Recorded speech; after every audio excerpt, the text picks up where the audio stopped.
If you have a door that makes noise when you close and open, usually on big cars, especially like SUVs or like big American cars, they have heavy doors. So very much the noise coming out of that roller here that sits on a hinges pin.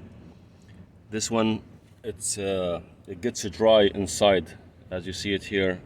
This one spins right now because I already spray it with the stuff I'm gonna show you. So this thing here gets stuck, doesn't move, and this bracket here move against that roller pin, trying to turn it, but it doesn't turn. So it jumps. It put the pressure on the spring and it jumps, and makes that clicking noise. Sorry for the camera.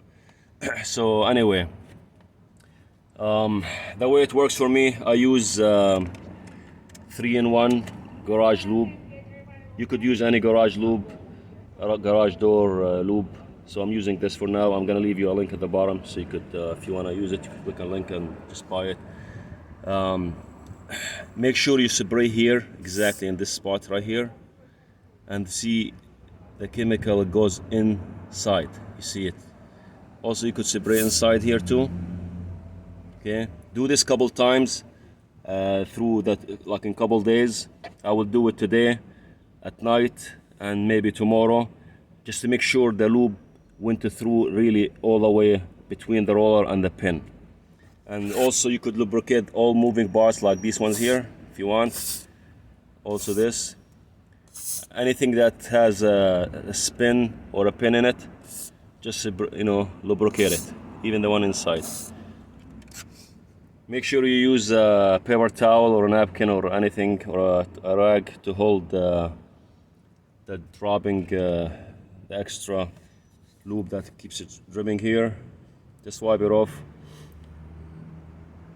I could just put any rag right here just to collect any drips coming out of it. So like I said, any garage door lube opener works very well. It doesn't create a lot of mess. I don't like to use the grease. The grease very much doesn't get inside. It's very hard to get it inside. You could try different lubricant. It's your choice. I'm just telling you what I use and what works for me. So this is very much what works. And I will leave a link again at the bottom so you could see it. You could look at it. They have it on Amazon. You could buy it anywhere else. It's your choice. But just make sure you spray, like I said, at the bottom, at the top here. Let it go through in, like it will slide on the pin going under the roller. And after you do this, make sure you keep moving the door, and you can see the roller how it moves nice and easy. And you could just keep that can for a while. If this is too much damaged, you have to replace the whole hinge. But if it's just, it looks like it's still there, it's very much dry inside, and you gotta keep lubricate it maybe once or twice a month to keep it moving nice and free without any doesn't get stuck anywhere in between while it's trying to turn like this. So that's very much where the noise coming from.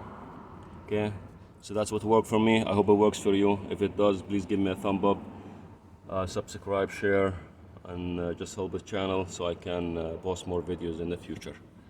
I appreciate it. Thank you very much.